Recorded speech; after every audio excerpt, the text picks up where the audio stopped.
Hello, everyone's Forest Focus. It's always great to pull back the curtain a little bit and learn how things work in Nottingham Forest from the people who are there making things happen every single day. With that in mind, it's great to welcome Forest Player Pathway Lead in Chris Brass. Chris, good morning. How are you? Good, Matt. Yourself? Yeah, good. Not too bad at all. Nice to be out of the snow. I don't know. Was that something you hated in your playing days, having to train out there, or did you manage to avoid it? I think you enjoyed it because it's something different. However, watching the game last night against Ajax, you could just start to see it coming. And yeah, logistically, you've got to make one or two alterations. But even playing with a guy, Kima Akuri, once on loan at Torquay, he'd never seen snow before. And actually stopping training and just seeing someone feel it and taste it and everything, it's different. But yeah, no, it stops England, but it doesn't stop football.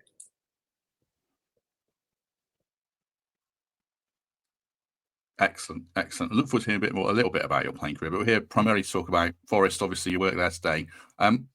Firstly, have I got your job title right? Player Pathway Lead, and secondly, what is that in a little kind of précis of so listeners can understand what you do? Yeah, I think since coming to the club 4 years ago, there's been quite a number of roles kind of across the spectrum, and I think as the club's evolved, and thankfully we're on track and making a lot of progression, it's evolved into different things. So at this point, my focus is on where the players go and where they transition, and the pathway, and hopefully to get into our first team. But an awareness that to have a career is difficult, and then you've got to go sometimes on a different journey. And I'm sure we'll touch upon little bits of research that kind of show how that happens in order to now get to where we are at in the Premier League.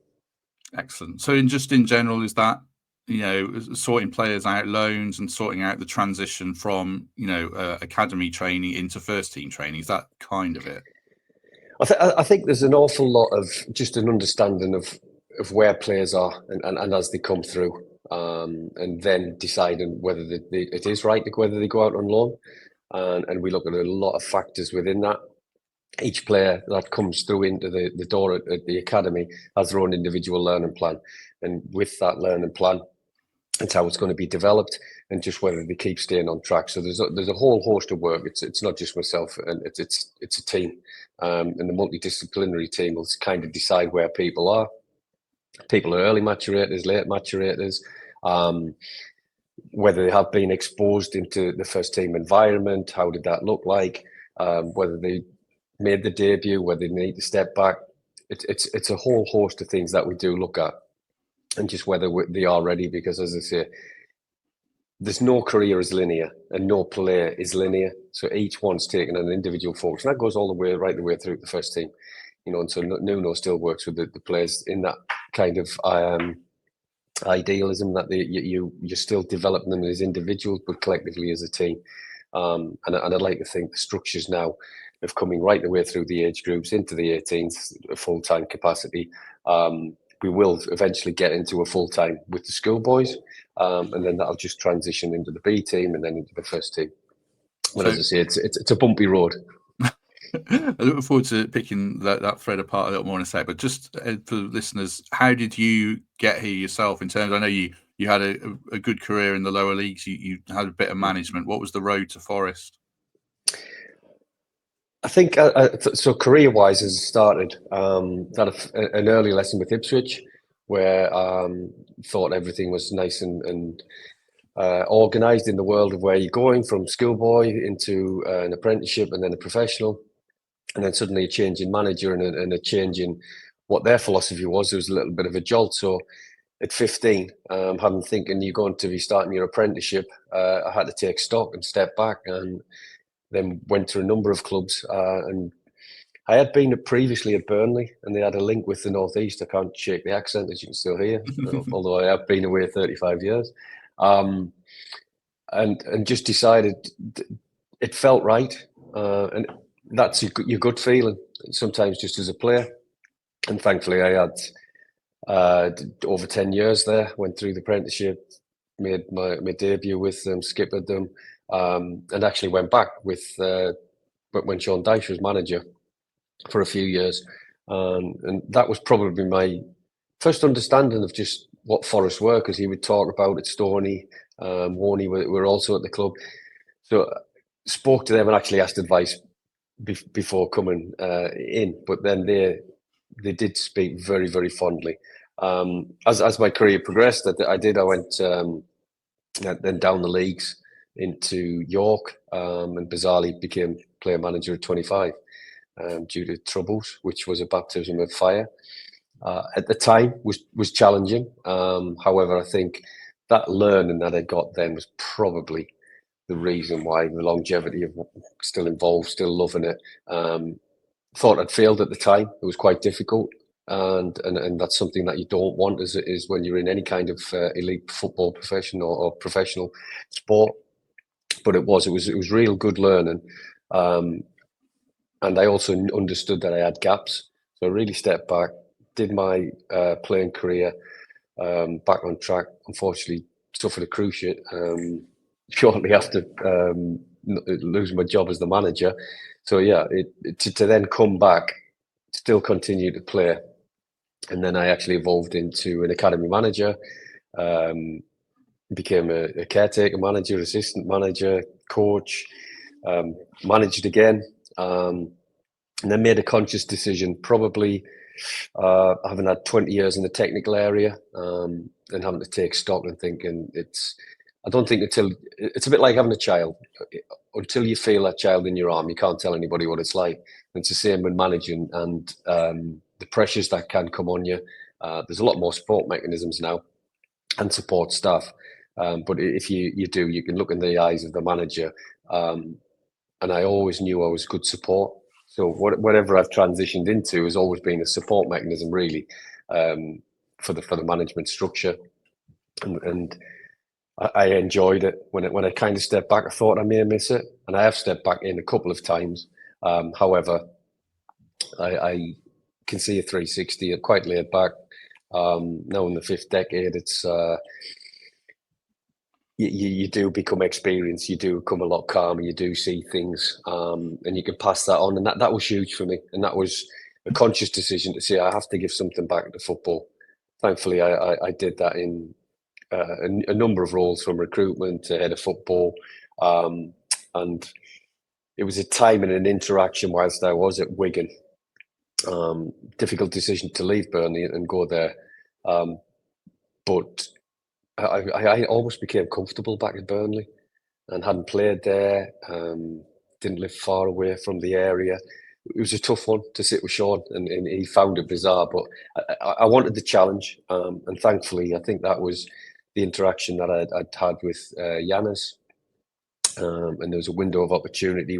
Sadly, when their ownership it went into administration, there was a window of opportunity, and Gary Brazil and Yanis convinced me there was a project to be done here, and that was kind of how I came back. I'd had dealings with Yanis in bringing Danny Fox and into the club, and realising it was a challenge to get it, but tough negotiator, which I enjoyed. So it was an arm wrestle, and as I say, I think a little bit out of the kind of you're against each other, but you do respect people, and that was kind of how it came in, and then obviously working, and it was toward the end of Chris's tenure, but thankfully it was part of coming involved, and then we all rode the wave of what happened getting to the Premier League with Steve, and understanding now just how big Forest is. Yes, I appreciate it when you're in professional sport and you're coming through and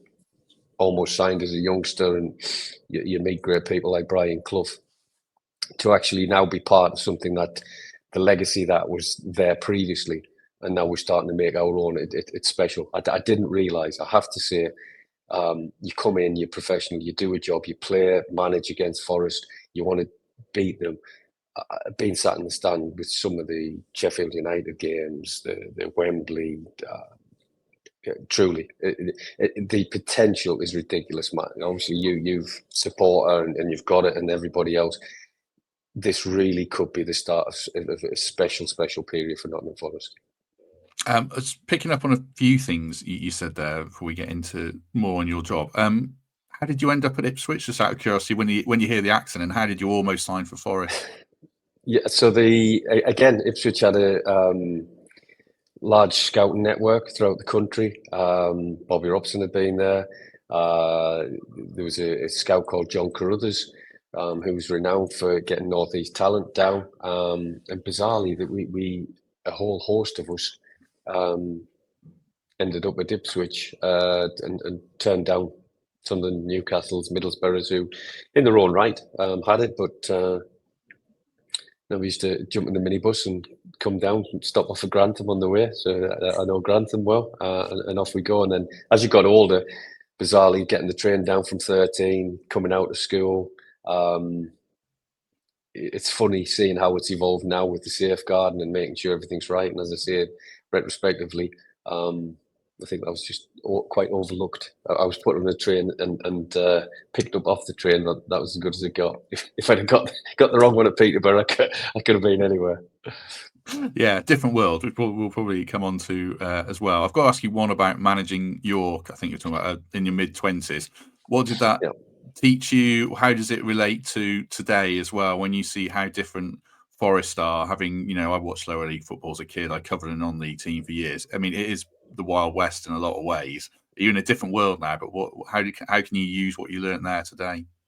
I think the first thing you noticed was you'd gone from being the skipper to the manager, and the teammates put barriers up. So I remember doing the first pre-season run. I'd had to make some difficult decisions to release one or two teammates, but then you look right and left, and I remember saying to the fitness coach, "No one wants to talk," and he went, "You're the manager. It's changed." So as you walk into rooms, that it goes quieter. Support staff. I had a player assistant manager, and then the youth team coach, when we both were playing, had to come and run from the side. So the challenges were immense. However, I think you get a real 360 degree of what's needed. And now when you do see the support, managers don't just have assistant managers; they have assistant managers. Sorry, they have assistant managers. And you understand the importance, as long as you get your collective group correctly, because you should check and challenge. As a manager, you need reassuring. However, you've got to make that decision and the call and the big calls. But the support and trust that you have around each other was huge, and I certainly used that. Whether it be speaking with Paul Cook at Wigan or Sean at Burnley, or if they ask your advice, sometimes even with Steve E, what would you do? And remember it with Chris, who was a fabulous guy and still a good coach. Chris Hughton, unfortunately, it didn't quite work out. But you've an appreciation of just the pressures and what is going on inside their world. So that's really helped as a support mechanism. But I think you also do understand what a player's going through. So suddenly I've gone from a player's head and worrying about myself and actually being quite a selfish animal, which you need to be in a team environment. And then suddenly I'm to worry about another 24. So coming off the pitch, evaluating your own performance, but then evaluating another 24 and worrying about what's going to happen on Tuesday. It was relentless. But I don't think anything that'll get thrown at me now could be quite as challenging as that. You've been at Forest. How long have you been here for? 2021? Is that right? So yeah, 4 years. It was just post-COVID. So it was kind of the January, I think, of 21. So I saw that season through, went into it collectively when Chris was, and then we had the caretaker period with Stephen, and then Steve come in. So it's been from that kind of trajectory, which I have to say, thankfully it's been quite liberating at the moment. There's challenges along the way, but yeah, it's as I said, we seem on the correct trajectory. I think it's just a case now of not becoming complacent, which I don't really feel people are. And in fairness, when you do listen to the fans, they're quite level-headed of where we're at, and that's nice. Some people could get carried away when you find yourselves as the third in the league and the manager wins the manager of the month and Chris wins a player. Truly, you feel it internally. Everybody's quite level-headed. They understand there's a job to do, and it's just about the next game.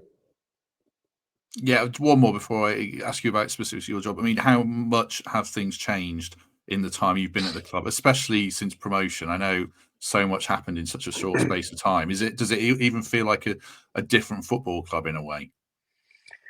I think you appreciate what the Premier League is, and having an understanding of the Championship at Wigan and the Premier League at Burnley, it becomes a different animal. And I think the infrastructures you need, not only on and off the pitch, have to be huge in respect of sometimes requirements, and also what we got to remember, that the academy within that period transitioned from a Cat 2 to a Cat 1, and again all the different staff, different procedures that you need in place, different facilities. It's been huge, and I think it's a challenge with the training ground as it is. And then we've also been very fortunate to get the women's team. It's grown, and it'll continue to grow. And the ownership also quite keen, as they've done at other clubs, as we've seen with the netball, etc. So it'll continue to grow. I think the key is just making sure, and I think you're on track, and that's the one thing I think has evolved. That there's levels of structures. There's turnover in staff in football, which will always happen. But I think the foundations were there, Matt. I think that's what the one thing when you come in, you understand that the foundations to build on are already there, and I think the structures now are just starting to get solidified. And as I alluded to before, how far can we take this? We've got to, as custodians, and while you're at Forest, you've got to take this as far as you possibly can, but make sure that whatever is in place continues. You don't want to be waiting 24 years again to get back into the Premier League. It shouldn't happen with a club like this. Excellent. Thank you for your patience there. I feel like we've laid a bit of a foundation for what you do. So in terms of specifics, you mentioned like deciding how to send a player out online, whether you do it. And I wrote a few names down just so people can relate to a little bit. Like Zach Abbott's obviously doing very well on the fringe of the first team, England under 19s. He hasn't gone out on loan, but another young talent who's played some international football in Dale Taylor has had quite a few loans. How do you make that decision then? What are the factors in it that you feel decide is best for Dale's development versus Zach's development versus other players as well? Yeah, I think using those two probably helps, just the explanation, because as I said, everyone is linear, everyone has an understanding. The ultimately has to be desire from a club to take players, and certainly some of the research that we've done. Premier League debuts, I think it's 21.7-year-old right now, as it's gone. That's slightly come down, but then there's also differentials of what position goalkeepers, defenders will be at a later date. Predominantly forwards are normally earlier. Now, because of where Dale was in the trajectory, he did get a lot of interest. As soon as he got into the Irish squad, suddenly he became on radars. So there was a desire for him to go out on loan. And then because he's played a lot of games through the B team, and then obviously in the international arena, he needed the next challenge. As the games program has evolved, he may or may not have got it with ourselves, and hence the slowing down of where Zach's at is probably for that trajectory, where the games program against your Ajaxes last night. We've got Monaco prior to Christmas, and then you've also got the challenge of the EFL trophies, and now there's going to be the Conference Trophy. So it is the game understanding, the exposure into the first team environment, which is huge. So when they do go up there, it's an understanding, and what you want to try and do and develop them. And Warren with the B team is kind of adamant about this, is how he would prepare the players at Man United. You want to hopefully get them across there, but not only just get there, they've got to stay there. And they've been very grateful in my time here that you've had role models in Joe Worrell and Ryan Yates, even Alex Mighton, who've come through the academy, and just how they hold themselves in that first team environment. Because it's difficult, because they've actually took the jump from Championship into the Premier League, and managed to hang on. And retrospectively, if anybody can have careers like those guys have had, it's a pinnacle. But when you do actually sit down with the players, because of no one understanding where their development is, and their desire is also that they would like to go out on loan, then it's the broader view, and it's looking at it. And since transitioning into this role, did a research on the football managers, and that's expanding now. So it's all been done through the Football League. It'll be into Europe, and it's an appreciation of what the shapes they've played, what level of success they've had with loans, what's their philosophy on youth and the introduction. How do they go about it? How many minutes they get? So there's a whole host. The data's out there. Some people are scared by it. It's just an understanding of what we want. And when you do look at the research that's been done within Europe in the top 5 leagues, which is where we are now, sometimes the loans are going to a lower level and then building slowly through. So whether you go to non-league, Ryan's trajectory, you're going to non-league and then into the Football League and into League One, playing for ourselves in the Championship and then going to the Premier League is quite common. The actual making your debut, then going out on loan, then coming back and becoming a regular is common. The smaller anomaly is normally when the player just goes straight into that first team and stays there. Historically, even when Rooney made such a young debut, there's not many follow his trajectory and go on internationally. But we are trying to do and produce elite players, so we do understand that the exposure that they get to men's football, in order to get to even the international stage, where Zach's at and where Dale's at, they have to get exposed at an early age. And the evidence suggests that you certainly look at the players that stay in the international arena. Before their 18th birthday, they've been exposed to first team football in some way, shape, or form. So the importance of trying to get on that trajectory, and then we're also doing the research at the moment on the PL2 players and just how many minutes they have prior to going into a first team environment. You've got to be mindful that once they start reaching the 2,500 minutes in PL2, I think it's an importance of just how that looks as they're going on in their development. But it was pleasing to go out and watch Zach for England in Plovdiv, and just seeing where he's at and seeing how he's grown in the 4 years. Because as a young 15-year-old or 14-year-old when I came in, he hadn't fully developed. He wasn't seen as the one that could potentially come through, and seeing him in his first training session, you could tell he had something, and Warren then came in and we both could see such potential with him. And I think it may be the grey hairs that start creeping into your head, but that was certainly something that we spoke with Gary, and as it's evolved, the staff, there's a realisation, because you can't fully tell as they come in. You've got to make sure the enjoyment, the environment that you set is key, and that's still work in progress. There's been huge changes, and the magnitude's gone up, but you've got to really keep pushing and prodding. This is elite. This is, we don't just want to be a Premier League club and surviving. You want to start producing players that can actually win the Premier League. Wow, good stuff. I was going to ask then about, so we've got a lot of young talent bubbling under yet to break through. I mean, Zion Blake's probably another one who signed his first pro contract. Is that process very much going on with him in terms of maybe looking, even a year or 2 years ahead of what you do with him to make sure that he follows the trajectory that, you hope he can follow? Yeah, no different. So Zion was identified again as you're coming through and you walk around on the evenings, and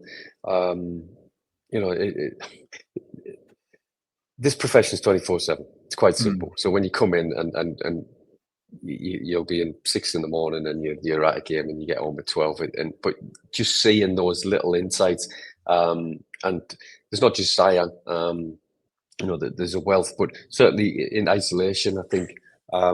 You identify where he's at. What you understand with Zion is that he's got a lot of physical maturation, and also from a psychosocial element, so that it's when to expose him and when to put him in the correct environments at the right time, because he shows the traits that, again, He's already been identified in England camps. You want to now get him into England squads, similar to how you design it with Zach getting in. But we want a whole host more, and I think that, as I say, the bar gets raised, and it's worryingly that the only is the a 9-year-old comes in and thinks it's wonderful, and parents that they come into academy, but it's at 0.0387%, I believe, that have actually gone and then have careers, and that's not making Premier League debuts. So it's a tough environment, and I would say the pools are even bigger when you come through and make it. It's still as difficult to make it as a professional footballer, but squads are bigger, expectations bigger.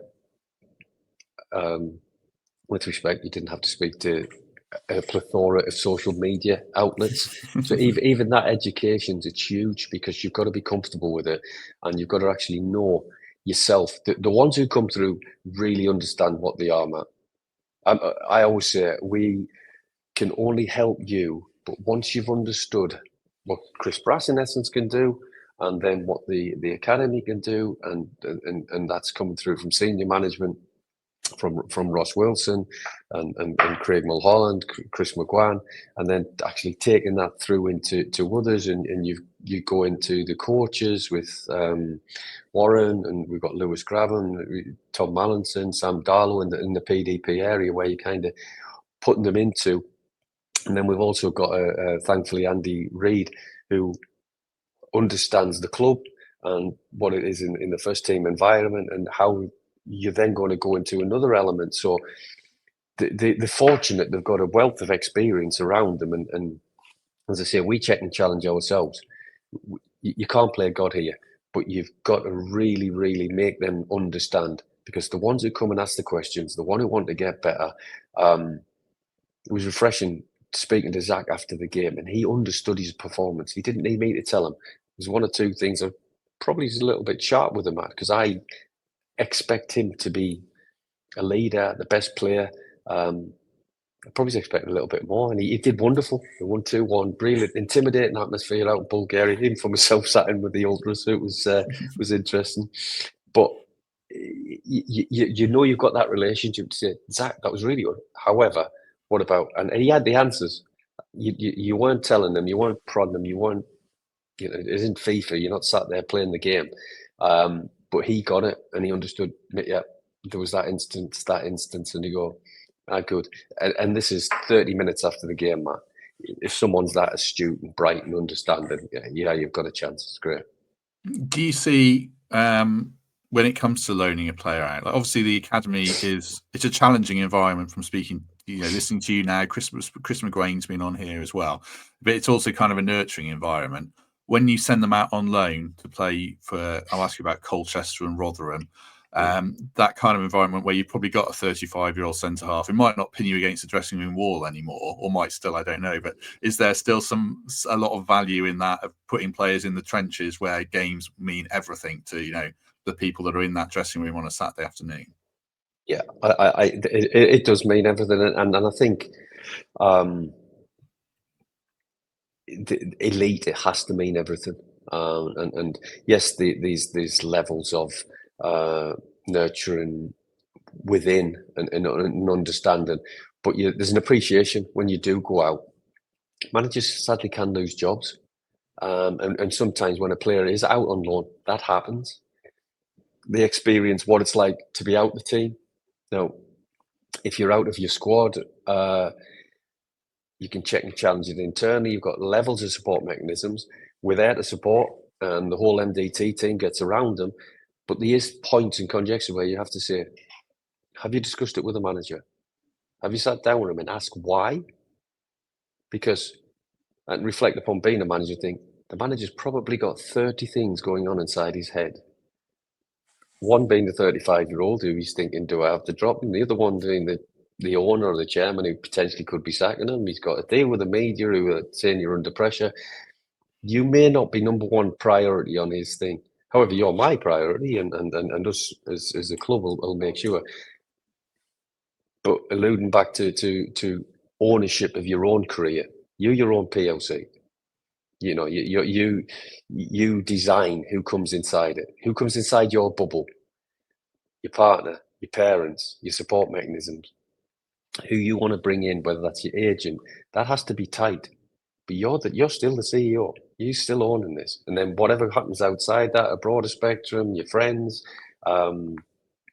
perceived friends, choices that you make, it's that understanding and awareness, because we your role models, and that's something that you do. The second you put this badge on, I addressed the recruitment staff when I first come in, and I can remember thinking, do you realise how privileged it is to just put this badge on? And truly, I've been fortunate that I've got close in every club I've worked in, and good rapport with the club. But again, you've got 2 stars on the top. Do you realise you've got 2 stars on the top of this badge, and what that means, and how do we then get the third one on? How do we work to get something else and make that even more special? You've got to understand that, whether you're a player or a member of staff. If you're coming into this football club, if you don't understand that, truly, I haven't got a lot of time. It's bizarre. Even in my spotlight, people went, "Oh, I'm surprised you didn't really come out as empathetic." No, if you care, I care. If you don't care, I ain't got time. Sorry. It's simple as that. Let me just ask you about a couple more specific players that people who listen will know a little bit about, and probably a good example of how you work and how the process works. I mentioned Rotherham. Detlef Asapa, who's a really good young talent, has gone there, and he's not had much football. I think he's only had 25 minutes in the league, 200 minutes in total. How do you view that experience and that process from heading into January? Is it one where you might think, actually, we might need to bring him back and look at sending him somewhere else? How does that work? At the moment, he's got a slight injury, Matt. So I think it's understanding where he's at with that. I think it's been challenging in respect of the form hasn't quite been as good as what their squad is. But he's been involved in a strong dressing room with a manager who's had success in League One. The plus elements are he's got minutes. He's actually scored in senior football. There's so much more to come. I think the frustration comes now with the conjecture where he played against Newcastle, scores against Newcastle, and then gets a slight injury, and he's still building up. So you'll evaluate it, and if he isn't quite up to speed, it's two-way in respect of where Rotherham's thinking is, where our thinking is, and where Asapa.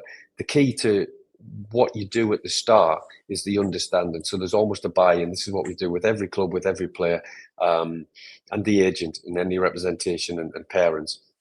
And there's an understanding of what this is going to look like, and what the actual minutes are expected.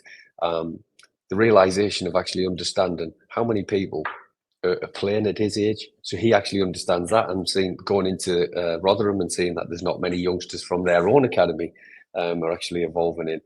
The minutes that Dale's got, arguably as a U21, at hazard, I guess he's probably got the most minutes as a U21, albeit on loan, across the leagues. He certainly did last season, whilst at Wigan, he was high. So he's got the actual minutes of where he's gone. Now it's the exposure. There's elements as well where Asapa, when he gets fit, you earn the right to stay in the team, and performances day in, day out in training, which we expect here, is exactly the same as you go into the other club. So yeah, you'll evaluate it, and we'll sit down, and if we fail at that point, but there's a long time to go now. We between now and bizarrely, it doesn't seem it. You think everybody's got their mind on Christmas. I work in the world of minutes. I think there's a hell of a lot of minutes between now and certainly over that Christmas period when it goes their first exposure of Christmas Day, so the 26th, the 28th, possibly the 30th, and even the 1st or the 2nd, they've got a game. That's huge learning. Saturday, Tuesday, they get exposed to it on the B team, but they've got to get used to that. Bizarrely, then that takes a different conjecture when you actually come back into the Premier League, and it's not as bad until we'll enjoy, hopefully, the throws of Europe, and then it throws another swerve ball in. But you're actually come back, and it always gets me when the season starts. We have a couple of games, and then they have an international break, and you think we haven't even started, and it's stopped, and it's difficult to gain the momentum. And thankfully, as I say, we've come out the traps with that. So there's a whole host of reasons why you'll decide, but it's all learning, and I think sometimes if the going gets tough or things aren't just quite as right, is it the right thing to bring back? We've had instances where there's been a challenge. Again, the player takes it upon themselves to check and challenge and why and lead, and certainly the guys at Colchester, the two Irish boys who've gone in together, they're both leaders, and it was pleasing to see Jamie score in the 99th minute and on Saturday, and then them two celebrating as if they were playing for Forest, and that's for me. It's hearing Danny Cowley afterwards speak about what Jamie's brought and what arguably a Forest player, you're proud because they are representing the club. So whoever goes out, you want them to represent themselves, but ultimately understand this badge may have just been took off and a Velcro one's on for a period, but you're still representing the Forest. I wanted to ask you about Aaron Donnelly and Jamie McDonnell, as you say, because it sounds like they're doing really well at Colchester. A lot of men's football. I've watched Danny Cowley teams. I've watched Steve Evans teams. They don't play the kind of football necessarily that Forest might play and other teams. I'm not denigrating it, but it's different, and it's probably more direct, and the stuff that we see more perhaps in years gone by. Is that a good challenge for your players and something you want them to be exposed to? Was that a deliberate factor in sending them out there, or is that not something that really comes into your thinking when you send them to a club like that? No, again, I think if you evolve back to the both managers that had success, and there's certain styles that they play. What you will in isolation find from Rotherham, they create an awful lot of chances, and that was key. So he always played an attacking brand of football. People may call it direct, whichever way conjecture you want to do it. It's actually then getting in the ball in the final thirds and then making opportunities. Unfortunately, they haven't probably overturned them. And if you look in the world of the XG, they're probably underperforming a little bit, but the chances will still come. In Colchester, they did a really good presentation in respect to how they do play or how they want to play.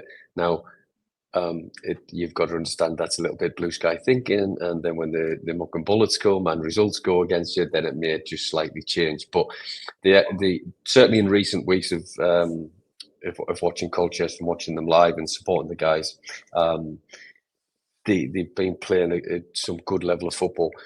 I'd have to say actually the form's picked up since Jamie has become a regular. Aaron's been quite regular for a period now, but since Jamie's now come into and solidified turnovers, that's what he's really good at. So he wins an awful lot of recovery tackles. So that transition from defensive into offensive, he starts that. And certainly if you watch him in recent weeks, he's done fantastically well, and he starts to get interest from others, and that's bizarrely what happens sometimes when they're out on loan. You start getting a gaggle of interest of other clubs, and you're thinking, okay, so those are the type of things again. Is he right? Is he happy? Is he there? Is he happy in the environment? Does he need another challenge? When's that challenge come? I honestly believe at some point, yes, he will play higher and follow a similar trajectory to where young Ryan is, and he's gone on to skip with the club and play in the Premier League. And I'm sure there'll have been people. I saw his career and how he is as a person, and seeing Ryan come in every other day in the off season. I remember thinking this is going back to 2021 and thinking he comes in every day and he's running and he's keeping fit. Truly. That's why he become a professional footballer at the highest level, and he is going to be the best version of himself right through his career. It doesn't just happen. That isn't someone saying, "Oh, Ryan, will he come in and do it?" Ryan's in, and a lot of them do, but it's a lot of similar traits that Jamie follows that you see in Ryan. Just one other question on loans. What I was thinking about when I was making notes to ask you these questions now. I guess there comes a point in players' careers where maybe they've had 4 or 5 loans, they're getting to 22, 23. Do you make a decision at that point whether you think, is this good player going to be a first team player for us, or do we need to sell them and get them a move that benefits their career in the long term? I guess that point comes at some point. How does that work? Again, I think it's when you reflect upon where their individual learning and development plan is, Mm. you've an appreciation that once you start hitting those years that you said, and it's exactly why the data suggests that at 21.7, the average debut, and certainly by the age of, it's creeping up to 24 before they've made 450 minutes of the Premier League. Your decision's made by then. I think understanding the potential and also respectively seeing that you've gone from Cat 2 to Cat 1 and Championship to Premier League, some players will take it and go on again. Others, you find your level. So you ultimately prepare them to have a career as best you can. So that decision will be made by how they perform. There has to be an element of luck, man. Bizarrely, being in the right place sometimes at the right time. Jamie gets into position and heads it down, hits his foot and goes in. Some could say it's skill. I'll touch upon it whether you do it or not, Matt, but I scored a bizarre own goal, which I still think was skill. But you can joke about it because there's elements of it, but you need a little bit of luck. I was lucky that day that we went on and won the game. Otherwise, it could have been a whole gaggle worse. That you lose the game and then we went far off relegation. It would have been a different story. I may not be laughing about it just as I can now. But there does come a point, and it's difficult. The hardest part, truly, of all my years, I found it easy dealing with some big contracts and agents and players who come in and you sit with them. It's quite easy. Yourself for Forest, and they've been on their career and they know where they are. They've actually got a grip of it. The hard ones are 16-year-olds. At U16, parents don't fully know. Players don't fully know that. It's still the hardest age because you've not actually come into the full-time environment. And normally after having 2 years of your apprenticeship, you've got an understanding whether you're on the trajectory yourself, whether you're going to get a professional or like Zion signs at 17, which happens now. I was fortunate to sign at 17 as well.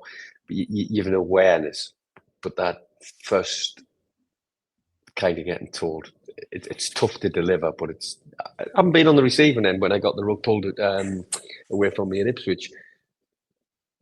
How you react, it can make you better. And I'm living proof that I can.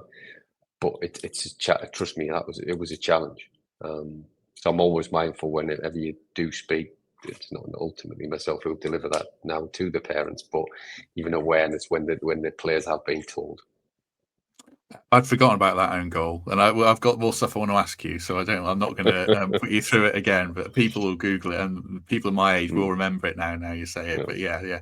I just want to ask you in a moment about the B team quickly. But just before we do that, just quickly a reminder: the Trent Nav Christmas party, Punjabi Forest putting on in aid of Emmanuel House. You can get your tickets from gigantic.com. Just search Punjabi Forest at 20 quid. Frank Clark will be there, another famous son of the Northeast. Julian Bennett, Sanjberry is on the decks with Aaron Verma. So do book your tickets now for that. Right. The B team, it's evolved a lot, even when I was covering games at Alfreton a couple of years ago, but now you're playing Ajax and Monaco and things like that. But you're also playing Harrogate and Accrington, in the EFL Trophy. How does the club view that as the kind of, it's a big palette of football you're offering players? How do you feel about how it is these days? From a development perspective, it's great because there's a challenge. So you're playing within the league, and then it'll be interesting to see how the clubs, your Braintrees, Dagenhams, Suttons that we've got to play in the conference, will they go strong? Because in the EFL rules, you do have to play a percentage of players, whether that's from the Saturday fixture or they've actually played in or started in a number of games throughout the season. And how they look upon it. It gives you opportunity to rotate squads because, again, The B team squad isn't huge, but as from a recruitment tool, that's again where we probably have to be a little bit aggressive in externally recruiting as well, and making sure that you're getting the caliber of player who then can go on and we develop and refine into a Forest player. I think that's from the strategy is kind of the next bit. First team will keep evolving, but what they've got to realise is the bar keeps getting raised. So the bar got raised the second that we went into the Championship. The bar got raised the second that we kept our Premier League status. Now we're going into the higher echelons of the 12 and above. You've got to maintain that. So the bar keeps getting raised. So you've really got to push. So these games, I think, really push and check and challenge just where their development are in order to who's going to get through. Because to get someone through, and it's remiss of me, I forgot to mention Brennan Johnson at the time as well, but seeing himself evolve from his loan at Lincoln and a patience of Michael Appleton with him and Morgan Rogers, and there was games when he may or may not been of less effective, but he deservedly was performing at that level, and that came right through. And I'm having the conversation with Chris Hughton at the time, and saying, along with other senior members of staff, saying he's ready. Be patient with him, but he's ready because he can do things and affect games, which I'd seen from a young age, and actually understanding that he'd been through a bad injury at a younger age and all the things. He was so headstrong. And played against his dad. I knew what his dad was like, so you knew the background, and he's fortunate. He's got a good family from the area. This guy could be the limit with Brennan. He may be looking slightly at ourselves now and thinking where we are in the position for the league, but all credit to what he's gone on and done. But I think again, what was installed into him during his period at Forest is allowed him to have the best career and version of himself. So we have to continue to do that. You touched on something there. I think I asked Chris McGrain this question as well. Obviously, you referenced Brennan, Ryan, Joe Worrell. They broke through at a time when we were in the Championship. So on one hand, it's amazing that we're in the Premier League. Does it make your job that much harder because the gulf between the Championship and the Premier League is so vast to break a player through? Is it a bigger challenge for you now to get players into our first team? No, I think the challenge has always been difficult. I think as you look at how their development went, it was from other loans. Joe went north of the border and probably appreciated the difference with a large crowd. And the Old Firm games are exactly like what you're going to get at a City ground on a top evening. So they got the exposure. Thankfully, they got the exposure with ourselves. So you learn from that to understand. Well, they were performing at a Championship level prior to going into the Premier League. So it's still a breeding ground. During the time of Burnley, it was from a recruitment perspective. You were still comfortable recruiting from the higher end talent from the Championship. So Championship's a great league. I think we're blessed that we've got two leagues in this country who arguably, outside the top five leagues, the Championship's up there.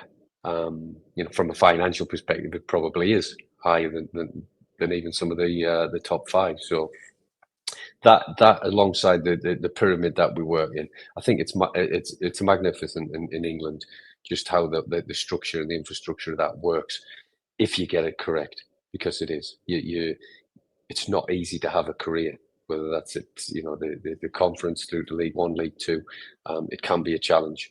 But if you're holding your own within that, you're ready for the next challenge, and then see how far it can go. So it's always difficult. I don't think it makes my job any more difficult. I just think you've got to make sure there's a realization to everyone how difficult it is to become a Premier League footballer.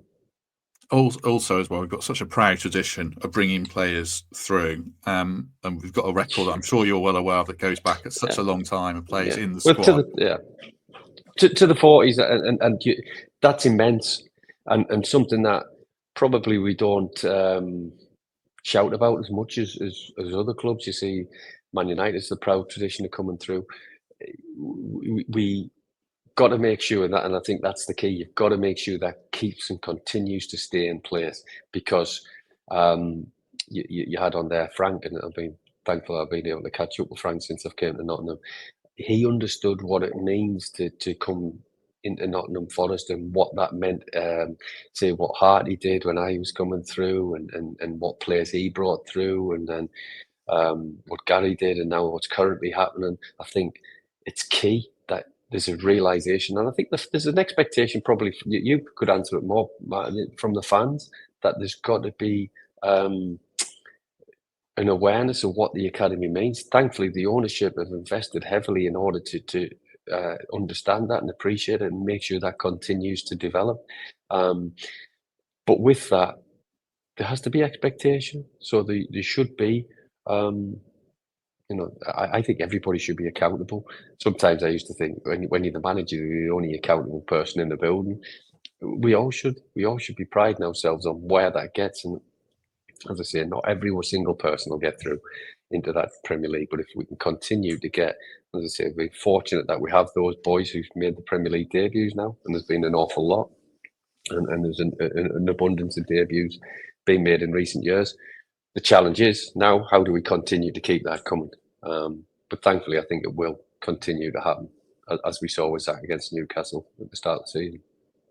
I've kept you, I feel like I've only scratched the surface, and I've kept you for almost an hour. Is there anything that you wanted to add that you think I've missed that's a key aspect of your job, or anything else that's happening that listeners might be interested in? I feel like we've covered a lot, but not covered half of it, in a sense. No, I think it's sometimes pleasing that there's an awareness of what everybody does. It's not just myself. I like to stay in the shadows. An awful lot of people will check and challenge what you do. Bizarrely, when I came in, and people would say, "Why do you want to be called Brassy?" And in the football world, that's what I am. I don't like titles. I don't like roles in essence of what you are. I'm fortunate that you sit within the senior management, and have if I know I'm making a difference, if I know I'm getting somebody into it. As I said, that was my decision. It was my decision to give something back. That's it. I know I'm giving something back now, and being part of something that's evolved into Forest being back in the Premier League. It's almost like when you make your debut. I remember my debut. I remember getting Forest into the Premier League. Now the challenge is, now how do we get Forest to stay in? How do we get to the next bit and push it? By giving the players careers. I still get an awful lot of lads who will ring you, who've had careers, and some of them are coming to the end of the careers now, and they're asking, "What do I do? Well, have you done your coaching badges? Have you started thinking about life beyond? Have you been clever with your money?" There's a whole host of things and support mechanisms that you can help with. Probably by the time you speak to me, Matt, it'll be in a different role. But as I say, I think as long as everything's progressing and I'm giving something back, I'm more than happy. And as I say, it's nice sometimes going, watching a game, not getting as much hassle driving through the gates, and not getting stopped. On the back of this, I might get one or two more, and then we get one or two more comments on the OG. But whichever way, shape, or form it goes, enjoy time at Forest, and as I say, it really, really needs everybody pulling together and everybody stepping forward, not just the players, support mechanisms, staff. I think, as you say, the ownership will step forward, the manager steps forward, everybody. We can still do more, and I still believe there's more to be done. Excellent, excellent. If you have enjoyed this, everyone, do us a favour, hit like, hit subscribe, become a channel member, sign up for Patreon. Anything like that is very much appreciated, and give us a lovely review on Spotify and iTunes. We're back tomorrow with a full Arsenal preview, and then opposition preview on Friday, post-match on Saturday. Chris, thank you very much. You've been very generous with your time. Really appreciate that, and hope you enjoyed it. Cheers. No, it's been good, Matt. As I said, went probably quicker than we anticipated. True. I could hear more about your career and all the work that you're doing, certainly. But yeah, hopefully everyone enjoyed that. Have a good day. If we don't see you tomorrow, then we shall see you soon.